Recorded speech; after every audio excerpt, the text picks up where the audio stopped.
Welcome to the conversation with Al McFarland. I'm your host, Al McFarland.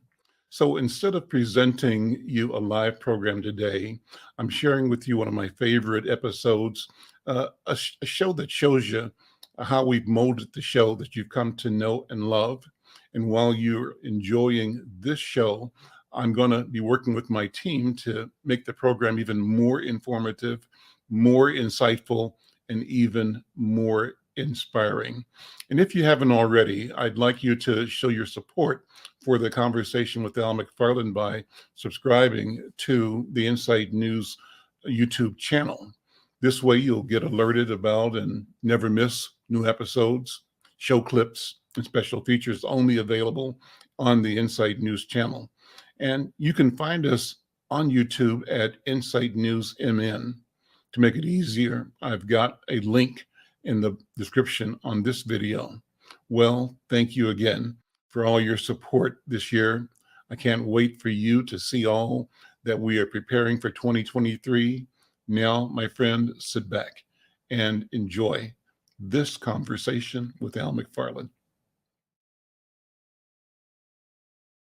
Social, cultural level, some degree of governmental level, but not through diplomatic means. And then we have 10 seconds, Michael. Then the sale of arms. So we have this kind of balance now that the United States has tried to keep in its relations with Taiwan, which is now fraying badly. Well, this is something we will continue to cover. Michael Swain, director of the Quincy Institute's East Asia program, longtime U.S.-China relations analyst. And that does it for our broadcast. Democracy Now! Is produced with Renee Feltz, Mike Burke, Dina Guzder, Messiah Rhodes, Nermeen Sheikh, Maria Taracena, Tammy Warnoff, Camille Baker, Sharina Nadura, Sam Malkoff, Tay Maria Studio, John Hamilton, Robbie Karen, Honey Masood, Mary Conlon, Carlos Davila. I'm Amy Goodman with Juan Gonzalez. Stay safe. All right, she got them all in there. It's 1 minute after 1 o'clock here in these Twin Cities of ours. You're listening to Fresh Air Community Radio, 90.3 FM, HD, Minneapolis, streaming all over the world at kfai.org.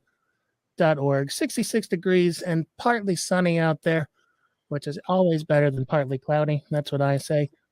Time is now, as I said, 1 minute after 1, which means that we are 1 minute behind connecting with conversations with Al McFarland. Mr. Al McFarland, are you there? I'm here. How you doing, Mason? Great. Good to see you. Good to hear you. We're streaming live on the internet so people truly can see you and they can truly hear you. Tell them where. Well, right here in Minneapolis, streaming from my dining room table. As a matter of fact, that's my impromptu COVID-19 studio, but it works well for me. I love the technology. I love the innovation at KFAI that allows producers and programmers like me to operate from anywhere, from everywhere, bringing people together anywhere and everywhere as well. So Mason, thank you so much for what you do. Thanks to the station and thanks to our marvelous listeners and now our phenomenal viewers. I remind people that as well as the live broadcast on KFAI, we're streaming to kfai.org.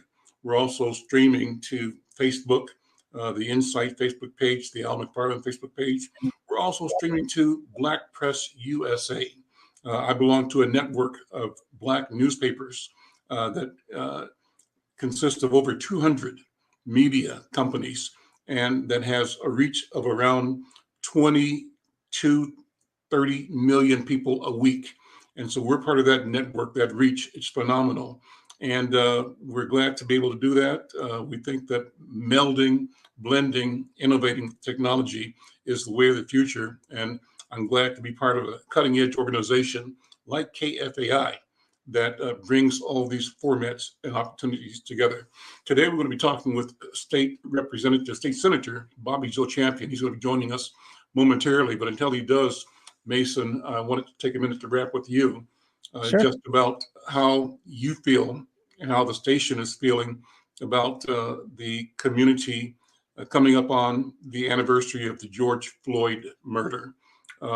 I'm sort of listening, ear to the ground, and watching and talking and reaching out to people to ask them what they think, what they feel, and do they feel that our community has or is approaching a excuse me, a get over it attitude, or is there a sense that we had crossed a threshold that leads us to transformational futures.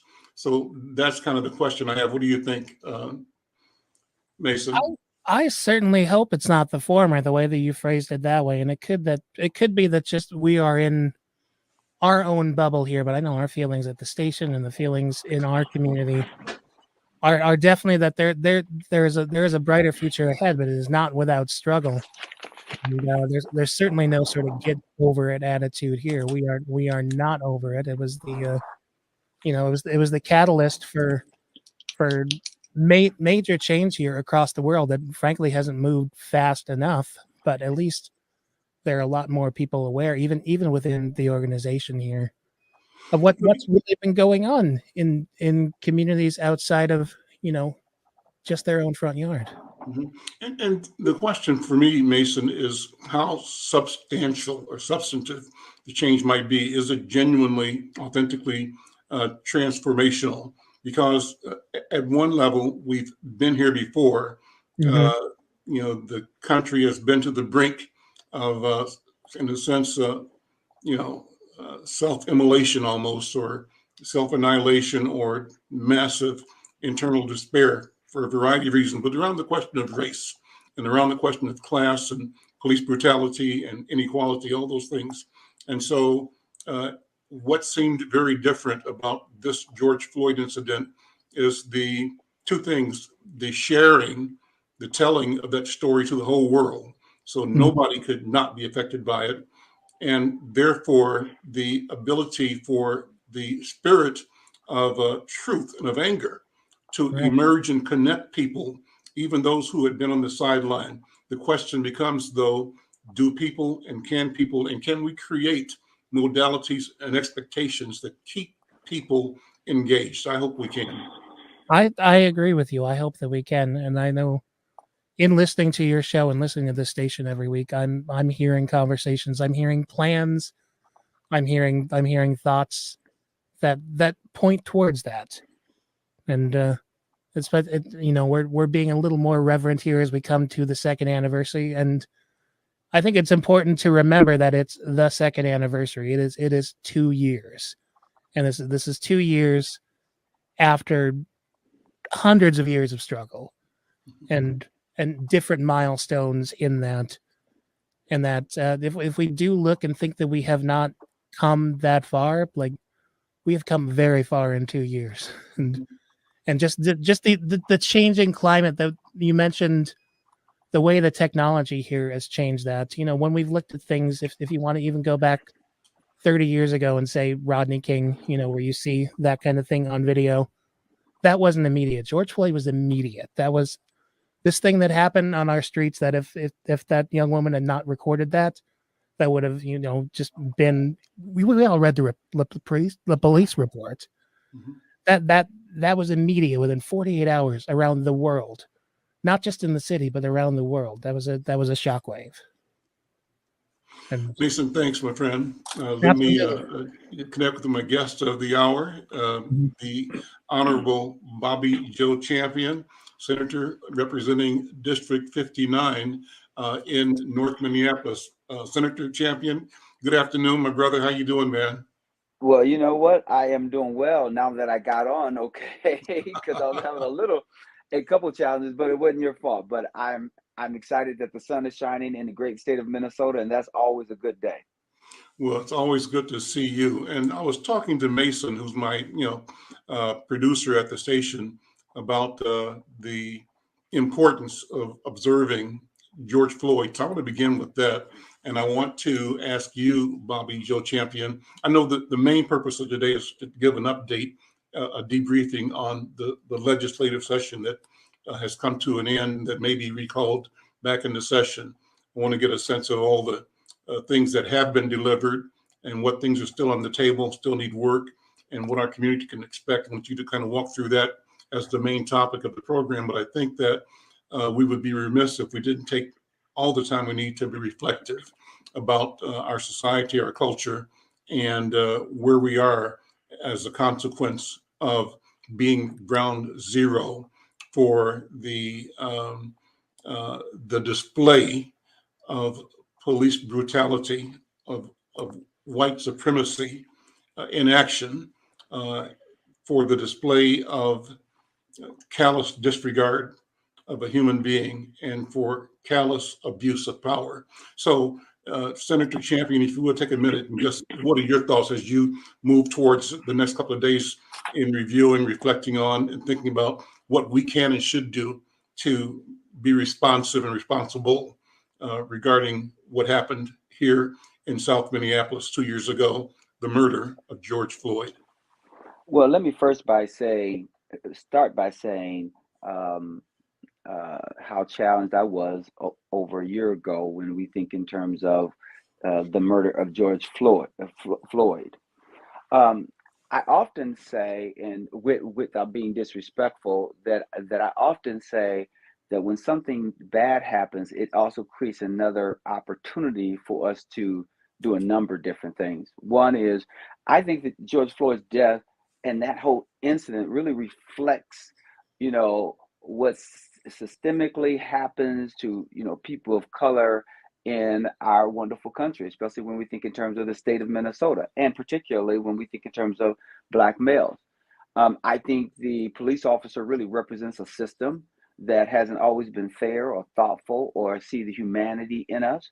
And I also think that the others who sat idly by sat quietly, where silence can sometimes mean agreement. When no one intervened, no one, thought it was important enough to do anything about the situation that was happening.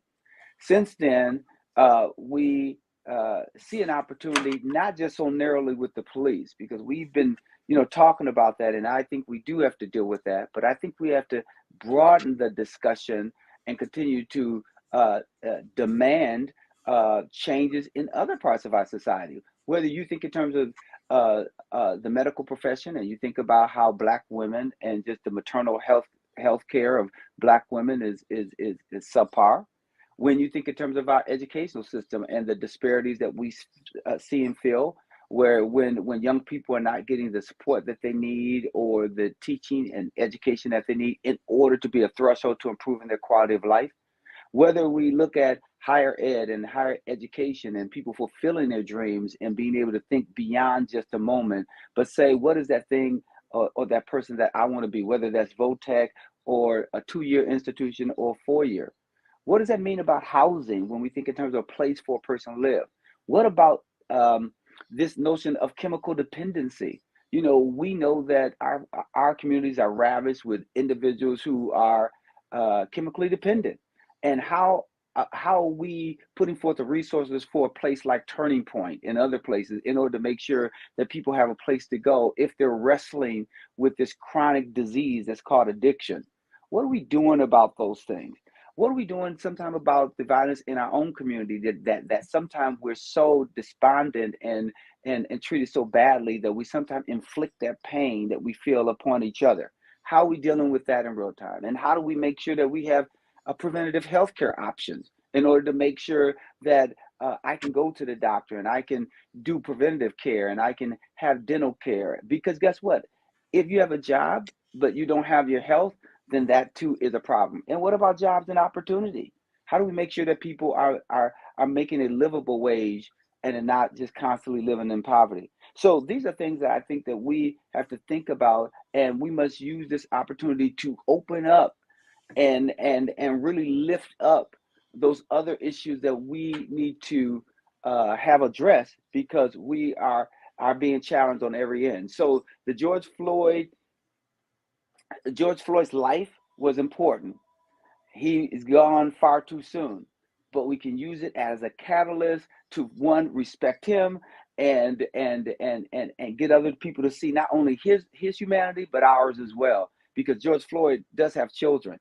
How do we make sure those children live in a society that they too would be proud of, and they can say, my father's life was a catalyst for change that I now enjoy, right? And so I think we should always reflect upon that, but also use it as an opportunity to look back and say, but what are we doing in order to make sure that not only that situation doesn't happen again on the streets of Minneapolis, but how do we make sure that one's life is not being snuffed out in our schools, in colleges, and other places? So I think it's important to have those discussions too, because we will get fixated on police and communities' relationship with police, which is important. I'm not suggesting, so I don't want anyone writing me saying that I didn't think that was important. That's not what I'm saying. I'm saying we must elevate the conversation, because if we don't, then we'll let them allow us to just be in a box, and therefore all these other things will still be left undealt with. I'm Al McFarlane. This is Conversations with Al McFarlane. My guest is Minnesota State Senator Bobby Joe Champion, represents District 59, which includes part of downtown Minneapolis and all of North Minneapolis. Bobby Joe Champion, thank you for being with us. We're talking to start with about the George Floyd memory. And so how should you described, Senator Champion, the idea that we should be expansive, broader, in our memory and reflection, our contemplation on sort of trying to find meaning out of this senseless loss of life. But that loss of life is occurring all the time, all around us, and other disadvantages exist that ought to be and can be addressed. And I hear you saying that we should use this experience as a motivator and as a call to be courageous in addressing the other things that, in a sense, were reflections of the same dysfunction out of which the murder of George Floyd occurred. That dysfunction, from my point of view, this is Al McFarlane, is the acceptance, the lack of questioning of the structures, institutional policies and practices that are white supremacist in their character and in their intent. And by that, I mean structures, systems, processes created to benefit white people, not just in the country, but in Minnesota as well, and whose operating agenda and philosophy was that white benefit derives in part from marginalizing and defeating, blocking progress from people of color in general, Black people in particular. And so how do we not act like something didn't happen, but with an intentionality and armed by the knowledge and awareness of what happened, not as a singular event, but as a systemic activity? How do we take that as fuel into creating awareness and change? What do you think? You know, a really big question, Al. You know, I guess I shouldn't expect anything less from you, which I don't, because you asked me these really big questions that I think take some time to decipher, because I think it must be answered on the level of complexity that it presents, right? Like, for an example, one of the things that I often say is that we have to discuss and look back on the George Floyd issue and include that in our thinking, but not be limited to it. Mm-hmm. You know, so attorneys, we often use language that says includes, but not limited to, so that we're clear that we're not only talking about the matter at hand, but we also see some other things that is important for it. And to answer that question, I'll go one step further and try to use an analogy, and I hope that it works, right? We just recently, this month, I think it was the 19th, celebrated Malcolm X's birthday, right? And I believe it was Malcolm X's birthday. And I remember there been a lot of discussion about what led to the death of Malcolm X, and who did it and who didn't do it and who didn't. And I heard someone who was with the Nation use these words. They said, why are we constantly fixated on who killed Malcolm, as opposed to trying to understand the environment that was created so that Malcolm could be killed? Right? So when we think about it, yes, we see who killed George Floyd, but what was the environment created that a George Floyd and others could be killed, right? And so I often say that there's physical death and then there's spiritual death, right? When you kill someone's human spirit. And I think we miss that sometimes because we do look at the physical, and that's important because when death happens, there's finality to it.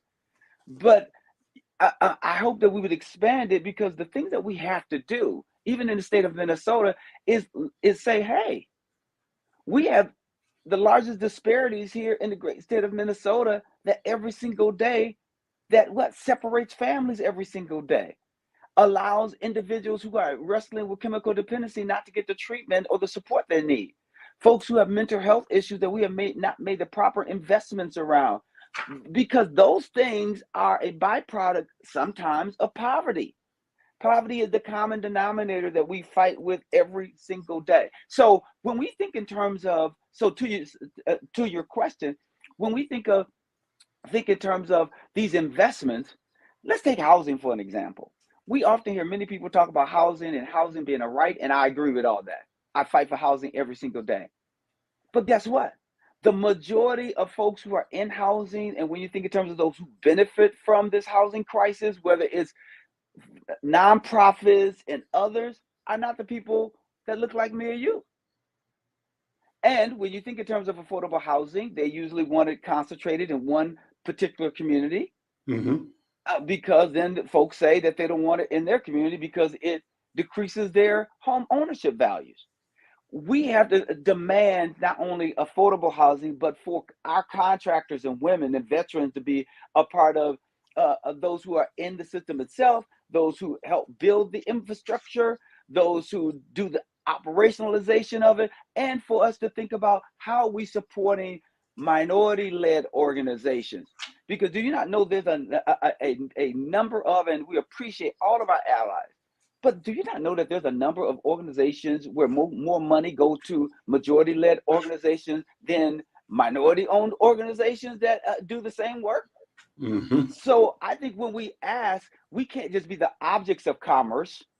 We have to also say, wait a minute, we have to be a part of planning and being strategic around what we need in our communities in order to move from point A to point B, because we have far too many individuals making that decision for us without talking to us. And so I think if you're talking about our flight and you're talking about George Floyd, how about the fact that there was $30 million, I think it was, that was put into the campaign of Black Lives Matter, which we know that Black Lives Matter, but that money's not placed with our organizations. Mm-hmm.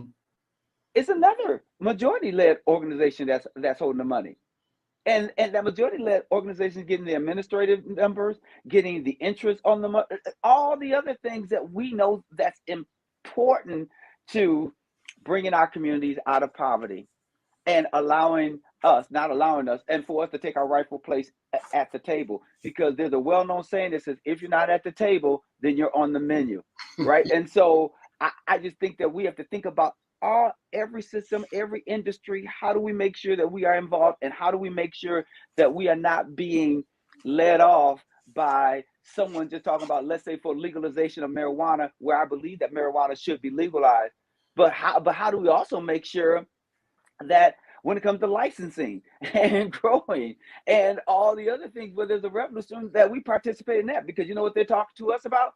Decriminalization, but they won't talk to us about the economic realities of it. And so I think we have to have a broader discussion about these things and not just let them point us in the direction of the social aspects of things, but why can't we deal with the social and the economic realities of every situation in which we find ourselves? Well, Senator Champion, great analysis, and it just reminds me of what you've heard me say a number of times. I call it an Al McFarlane-ism. They get the money, we get the misery. Hey, listen, yeah, absolutely. And Al, guess what?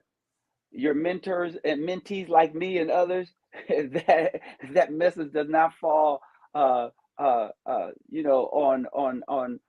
to the ground without us listening, hearing it, and understanding what it is that you have been saying. Absolutely. I want to share just a paragraph of a book that I'm reading now. I've been reading a whole series of books by this author. His name is Ikwe Arma. He's a Ghanaian, and he's living in Senegal right now. This book is called The Resolutionaries. And what's important about it is that it's published by a cooperative in Senegal called Per Ankh Publishing. Per Ankh is Egyptian language.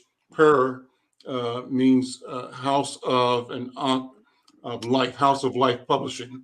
And these African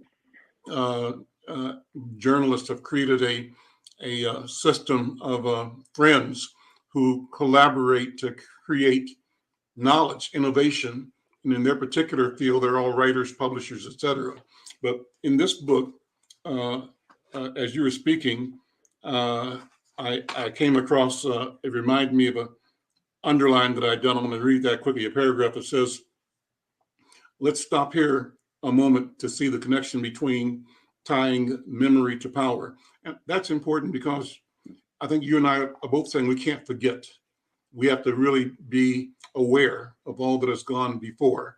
And the question is, where do we draw the timelines that we operate from? But this goes on to say it's normal and logical for those who draw their power from our powerlessness to wish to erase our memory.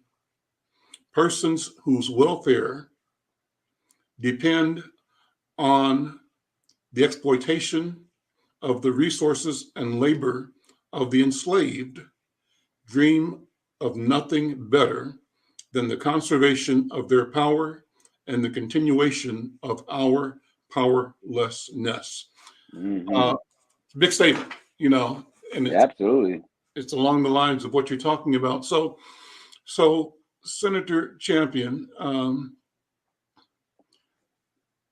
you are working, as I see it, to ensure that, and you've said this, Black-led organizations are visible, perceived as viable, as credible, supported towards increased viability and capability, positioned to break through the institutional stereotypes that create an easy shorthand to let white people be dismissive of Black institutions, Black culture, Black leadership, Black genius, and Black solution making.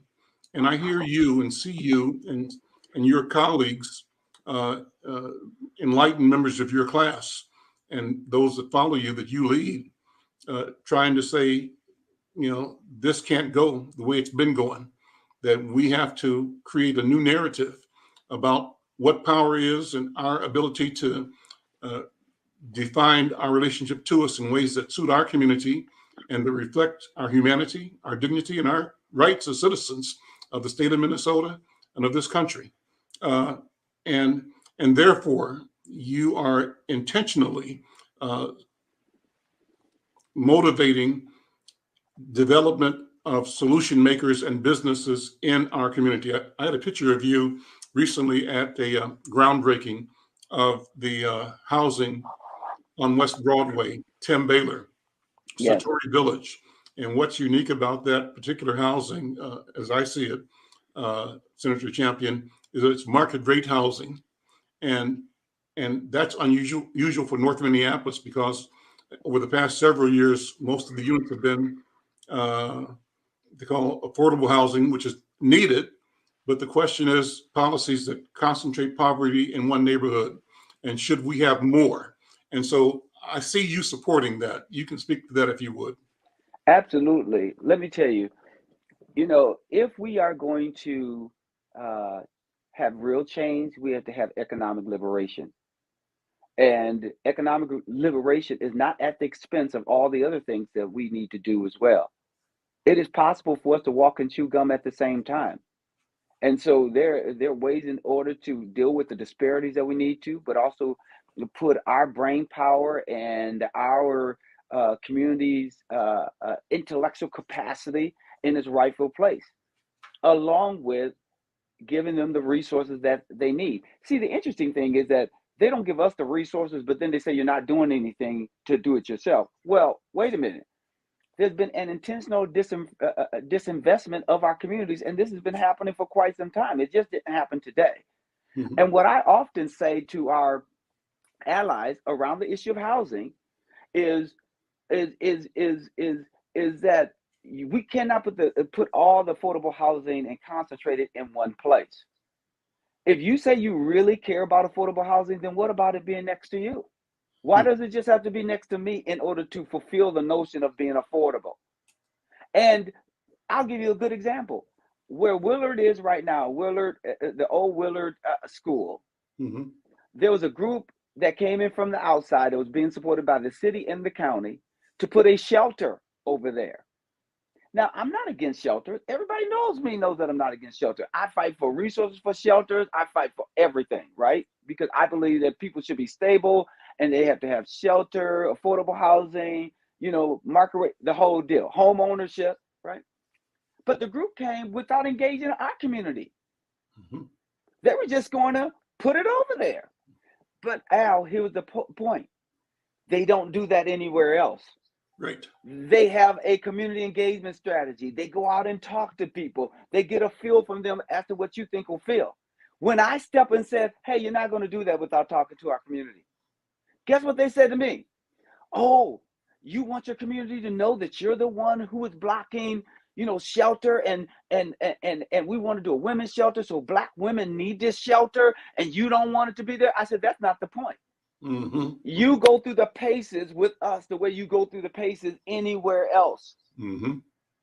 And why do you have to have it here? You can put it someplace else. Make sure that it's on a bus line. Make sure they have an opportunity to come back to the community. And guess what? Allow us to be engaged. But this is what happens. If we have allies who want to do things based on their definition and their strategy, and they don't see that when they do it that way, then you're dismissing us as well, because then you are telling us that we don't have the ability to think for ourselves, and that you don't have to ask us a question, where you wouldn't do that any place else.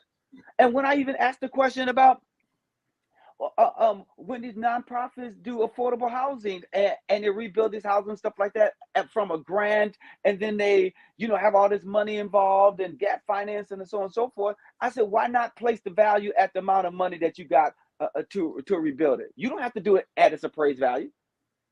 You could actually renovate it. Its value is based on what you put back in, and if some family or Black family gets in there for ownership, we know, which is a threshold to improving your quality of life or building wealth, guess what? Now they have equity in the house. But you know what they're doing? They're taking grand dollars, rebuilding it, then jacking the price up to the appraised value. Then they're getting all these other housing subsidies. And guess what?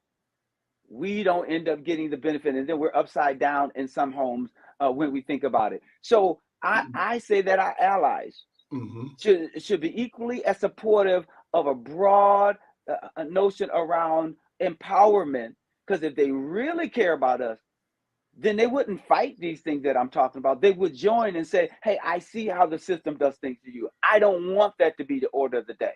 I want to make sure that your kids have all the technology that they need in school, because you know what the pandemic exposed? That our urban schools, especially in Minneapolis, not necessarily St. Paul and some others, don't have access to the internet.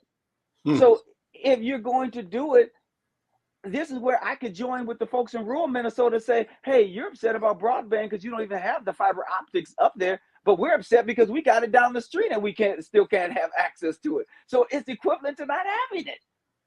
So how do we make sure that both of those things happen, where our folks in rural Minnesota have the option, but we also have the right to access? We have to demand these things around equity and access and power. And those who are our allies, they should be understanding of it, but they also have to know that they have to share power, because what happens is that they sometimes start feeling a certain way without telling us, and then they couch it in something else as opposed to their fear or their reluctance because they've enjoyed white privilege up to this particular point too.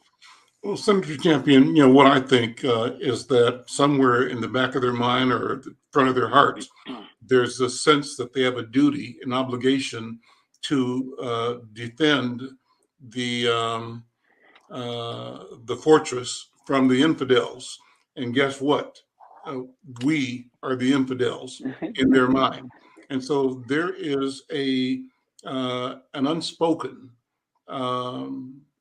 practice up and down the culture. I mean, it shows up when you go into a grocery store, you go into Costco or Sam's Club, and you're doing a return. You go into Target, and you're doing a return, and you have all your documentation, but then somebody feels like you're returning something is suspect. And the five white people in front of you were able to do their exchanges with a smile and pleasantries, right? People just breaking their back to be helpful, demonstrating the adage, the customer is always right, and not even questioning the customer, but then let you or me, a Black person, show up with the same set of circumstances as the five people in front, and there's an automatic antenna that makes them question whether we are legitimate and whether we should bring things back, or why are we bringing things back? Are we gaming the system? And so people get tired of hearing that, but you can't get tired of hearing it when you read the stories of incidents happening like that here at US Bank and at Wells Fargo, under pressure right now nationally for discrimination in both hiring and promoting internally, and also what amounts to redlining in certain markets. And that is, again, being looked at by lawsuits emanating from our community. So me bringing this up is not something that I'm making up or inventing. It's the truth of what's going on, and what they've been able to do and they seek to do is continually deny and to portray incidents that are discovered as one of, when they are not, when they are systemic. They wanted to portray, and the George Floyd, Black people have been saying white folks is killing us forever. Right. And not making it up, but white people wanted to act like it was a figment of our imagination. And if it was one white person that acted out and killed one of us, it was an aberration, out of character, but didn't reflect the nature, the culture, the environment, as you mentioned, of hostility that we know we live in. And again, George Floyd's meaning, from my point of view, and I think you're saying this too, is it calls attention. COVID-19 calls attention to this breadth of systemic marginalization and denial, and attempt that's almost desperate to maintain and keep white supremacy, white privilege, white advantage, unearned advantage by excluding, illegally excluding Black people and people of color from their rights that they should have as citizens. That's what I think. What do you think? Yeah, absolutely. And you reminded me of a couple of things. First of all, when you think in terms of Wells Fargo and US Bank and some of the practices that go on in those spaces and places, as well as other places, I'm not even just only highlighting them. There are incidents that we could point to. I'll give you one of my own experience with Wells Fargo, where I've been banking with Wells Fargo for over 25 years. Mm-hmm. I got a business account there, savings accounts, all sorts of other things. I go in there with a check that has my name on it and my client's name on it, because I'm a lawyer. He signed it.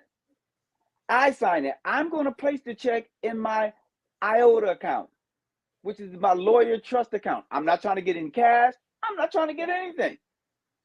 Do you not know that Wells Fargo told me I need to have my client standing there so they can verify that he signed it?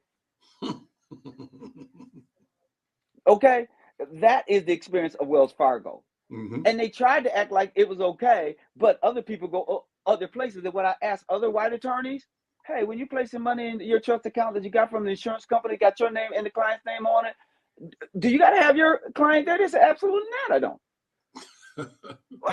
They said, how can we do business if we have to always deposit a check and have the client standing there? That's you can't do business that way. So that's what we're talking about. And also think about this. Remember in Birmingham, I believe it was in Birmingham, Alabama, when the adults have gone out and they were protesting and they got arrested. It was the children who then went out in order to protest. The Children's March was broadcast on television. Mm-hmm. And that's when they saw what? Them being fire hosed and those things happening to children. It was that thing. The dogs. Yep. The dogs and everything that pricked the consciousness of America. And just like Birmingham and George Floyd, we have to do something in order to say that is unconscionable. Mm-hmm. That should never happen. Mm-hmm. Not in Minnesota, New York, New Jersey, no matter where it is. Chicago, that shouldn't happen. And what? We then cast the light on the entire system. And I'll tell you this, did you get a chance to go see Angela Davis when she was at the University of Minnesota at the Northwest Auditorium? I did not. Well, let me tell you one thing that she said that hits this right on. Someone said, the moderator asked her a question, and I may do her injustice, but the moderator says, well, Angela, Miss Davis, don't you want to see, other women heading up these big corporations and all these other things? She says, yeah, but not if they're only there to manage the same a crazy corporation or racist corporation that has been a problem up to this day. Mm-hmm. We want her and anyone else to be there to make change. We don't want them just to manage what's already there. Right. And I was like, whoa. Yeah. Because that's true. If we get Black folks in corporate jobs and women in corporate jobs, and all they're doing is managing the same practices, yep, then how have we gained anything? I hope that they go and they say, not only am I going to be a great manager, a great a CEO or chief executive officer, but I'm going to make the necessary changes as the visionary that would be better for this business. Because it's possible for us to be great community leaders and social partners and still make a profit, right? And so that's possible. I don't think that's impossible, but I think that we have to be very intentional, which includes our allies and our communities, to lift up and expand the conversation and demand the change that we need, even in philanthropic communities. Because remember, philanthropic communities and nonprofits are important. We also talk about business and business and business. That's important. But guess what? We have a lot of nonprofits who are doing great work. But do you not know they're always chasing the philanthropic dollar, and there are other people that don't look like us on those boards who make the decisions as to what their values are going to be this year, what's going to be their work this year, and that work is not informed by us. And then guess what ends up happening? They end up doing it. Our nonprofits chase the money, but we never ever see the change that we should, because guess what? It was never designed that way, because you were not at the table to say what we need as a community in order to be able to go forward. So I just think that we got to have allies and others to welcome us at the table, be a part of us being at the table, help us not only demand that table, but maybe we have to also put together our own table, right? That's important too, to put together our own table too. Got it. I'm Al McFarlane. This is Conversations with Al McFarlane, talking with State Senator Bobby Joe Champion, represents District 59 in North Minneapolis. Great conversation. Bobby reminded me, in talking about foundations, I reflected back on the, I call it the big sham that Northwest Area Foundation perpetrated against North Minneapolis. And let me tell you my summary of that experience. Remember, this guy named Frank, I can't remember his last name, showed up saying that he had $10 million from Northwest Area Foundation, and they wanted to bring that $10 million to eradicate poverty in North Minneapolis. And he called for a number of meetings and discussions and working circles. And it went on for like 24 months or something like that. And it was all said and done. He got another job somewhere else. Northwest Area Foundation did something else. And 24 months of energy, from my point of view, wasted. Our community, again, deceived by a practice of deception, of dangling a carrot and expecting people to run for it. And if it didn't materialize as promised, the perpetrators can say, oh, well, and walk away. And I wonder if that's what we're going to see right now, because after the murder of George Floyd, compounding the crisis in the country and in the world that COVID-19 represented, a number of companies in Minnesota and elsewhere stepped forward saying, we're going to commit to transformative change. I'm a skeptic. My job is to be a skeptic. I'm a reporter. I'm skeptical. I'm hopeful that transformative change can occur. But what are you seeing? Because what I'm seeing is layers and layers of committees and bureaucracies that have these great conversations. But the bottom line has to be some way of measuring how much money, how much access and power actually flowed to solution makers and solution making in and from within the aggrieved, affected community, the Black community, Latino community, etc. What do you think? Well, I think this. One is I'm hopeful as well. I am an eternal optimist, but up to this particular point, I'm not convinced yet. I am going to wait with bated breath, with a hopeful heart that something happens. The problem is this: with the exception of Shonda Smith Baker, Mm-hmm. who's at a foundation, who is brilliant and wonderful. Mm-hmm. Where are the others when it comes to who's at the table in order to make decisions around the RFPs, the target of the work, how deep you want to go? Because the majority of foundations in the philanthropic community are people who are not in our communities. And they're not having real honest dialogue in our communities, or any dialogue they're having are only with people they like. Mm-hmm. Right? And people they like may not be the individuals you need to talk to, right? And therefore it's that level of comfort that they bring into the equation of just their allies, and they want to be able to say it before it not really to produce anything, but they then want to be able to look at the report and say, look at the great work that we've done, and it's not, and they don't measure it. They can say that they gave it to someone that looks like me and you. Here's the other reason why I think that this is a problem, and you can help me and remind me of the right title. Remember when Hennepin County did the Black Men's Project? What was it called? Was it the Black Men's Project with Gary? I remember. I don't remember the name of it, but I remember the project. Yeah. And remember, they came and said how they were going to do all this with Black men, but then the county board said, but we're not willing to spend any real money on it, and it's not going to be any new money. Well, wait a minute. What are we doing? And even though it was a noble thing that Gary Cunningham did, but it was a system that wasn't going to allow for the real change to occur because it had to happen on their terms.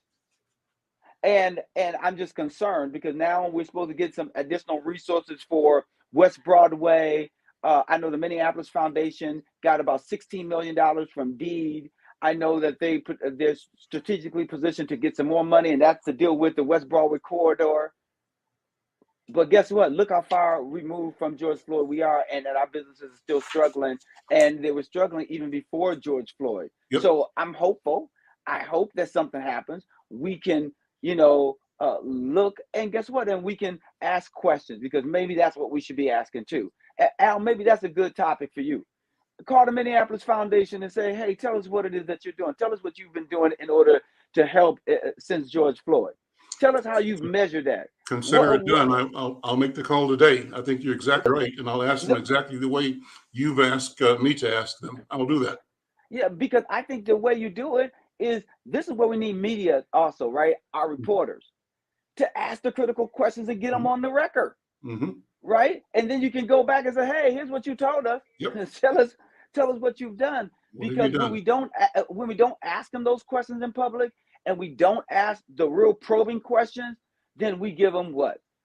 A way out, because they don't have to come back and say anything to us, and they can continue to be in the ivory tower, and we can continue to want things, and then nothing ever happens. And they say the same thing generation after generation after generation, new player after new player after new player, same story.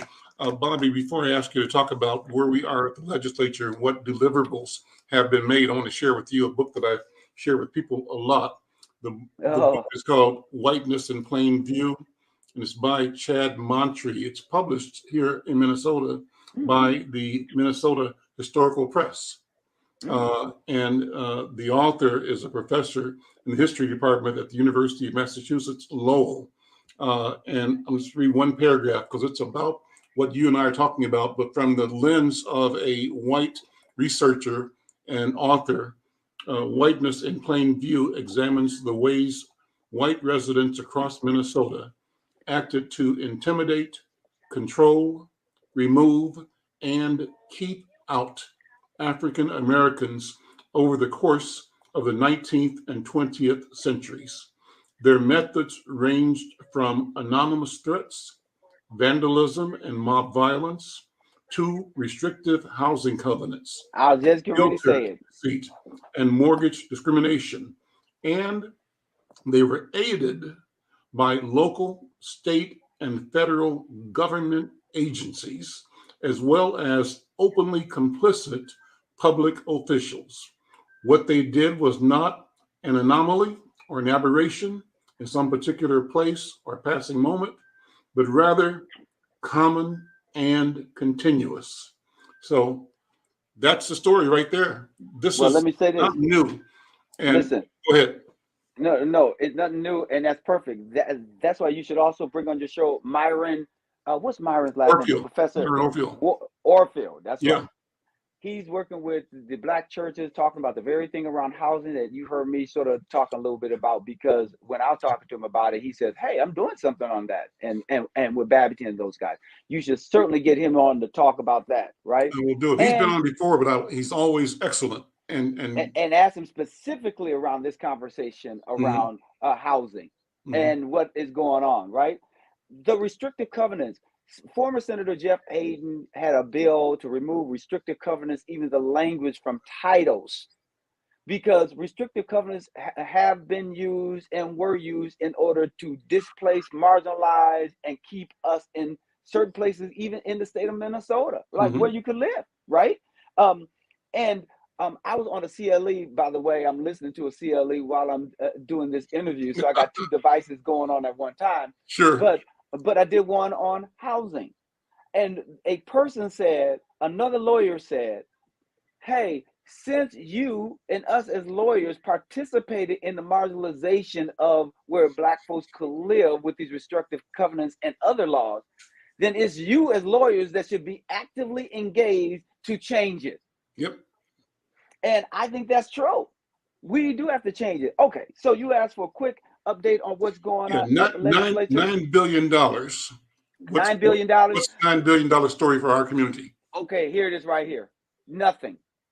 Nothing was passed other than unemployment insurance, $2.73 billion. That was early on, and $1 billion for reinsurance.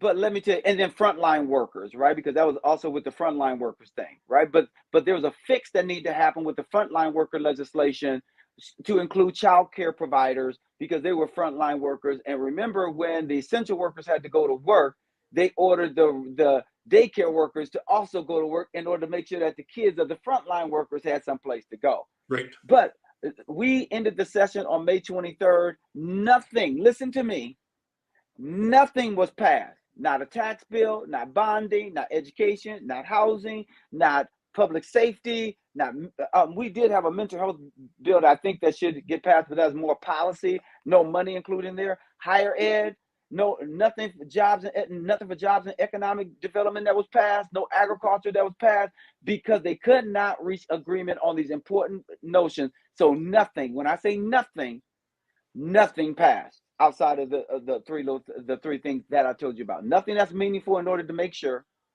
that our quality of life is addressed. Nothing that will make true investment from over $9 billion in a surplus. It is now there. Now, does that mean that we're going to have a special session? The governor originally said no.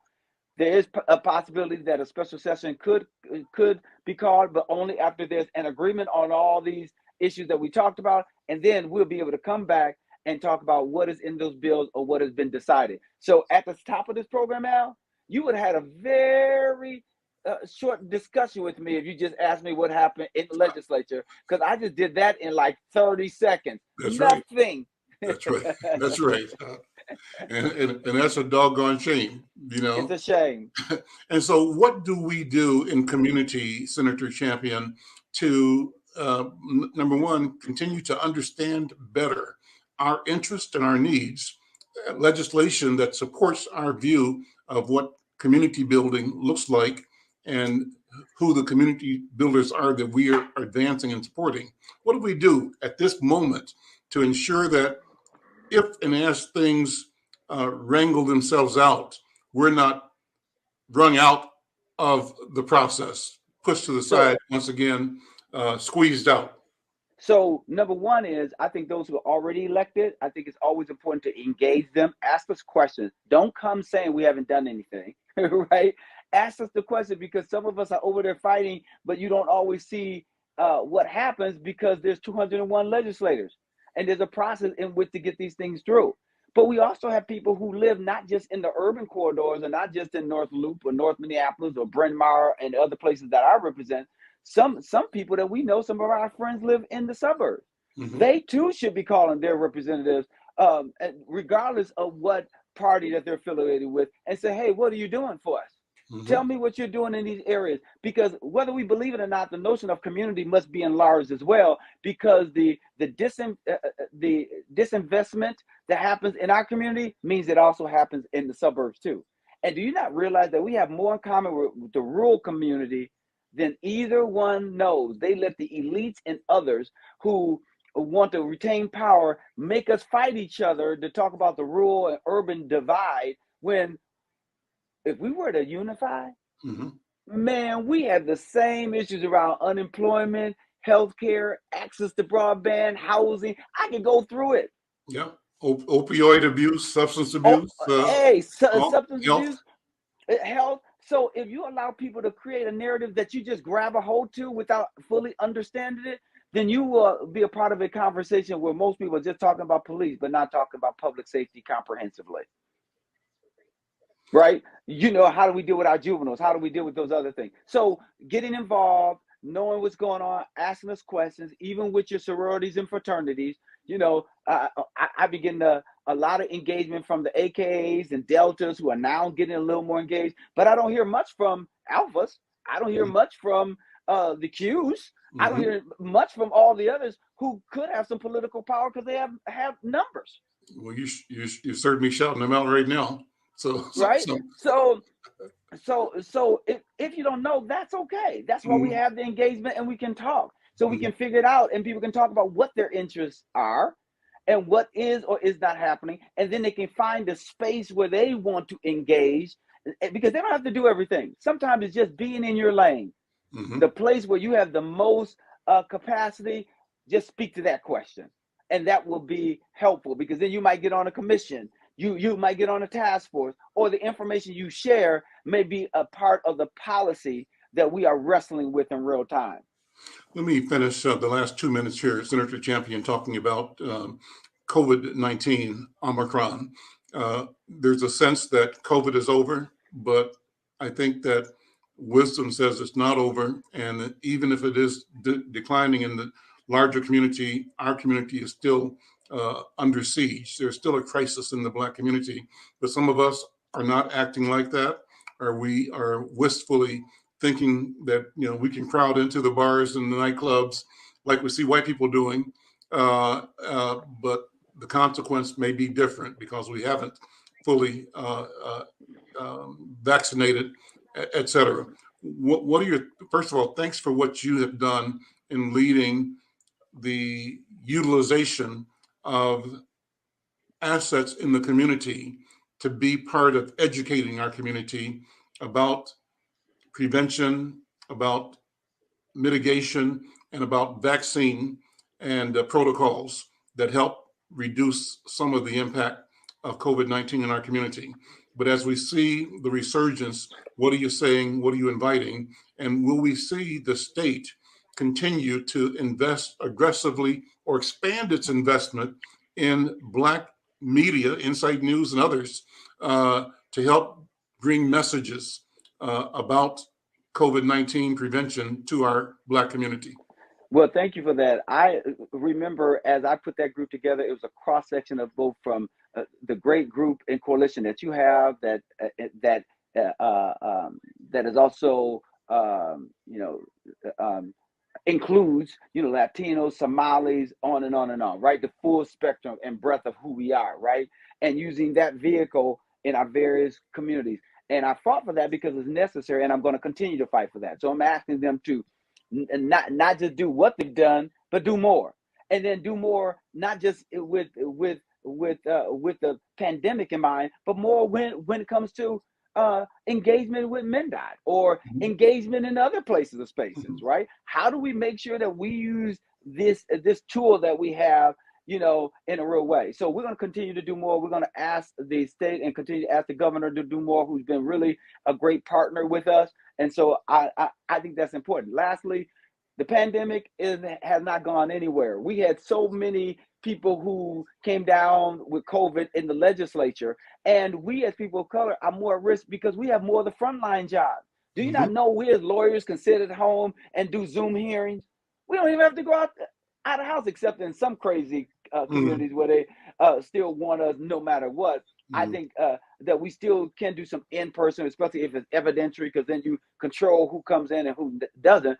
But when it comes to a 5-minute hearing that is going to take 5 minutes, why don't you use this vehicle in order for it to remain safe? So we as communities, we usually are doing those frontline jobs that require a lot of interaction with a cross-section of people, and we have to be mindful. And I remind people to be vaccinated because by all accounts, the pandemic is still here, but the symptoms are less when you're fully vaccinated and boosted. And so shout out to StairStep and all their great work with the Minnesota Department of Health as well. Senator Champion, we're out of time. This has been a wonderful, wonderful conversation. It goes so quickly. Thank you so much. Please come back again and again and again. Our microphone's open for you and your colleagues. We'll see you next time. Thank you. See you next time. And thank you for all your hard work. Bye-bye now. Bye-bye. And now we go back to our station, KFAI. I'm Al McFarlane. This is Conversations with Al McFarlane. We'll see you next week. And thank you, Al McFarlane, for conversations that matter to communities that matter, both locally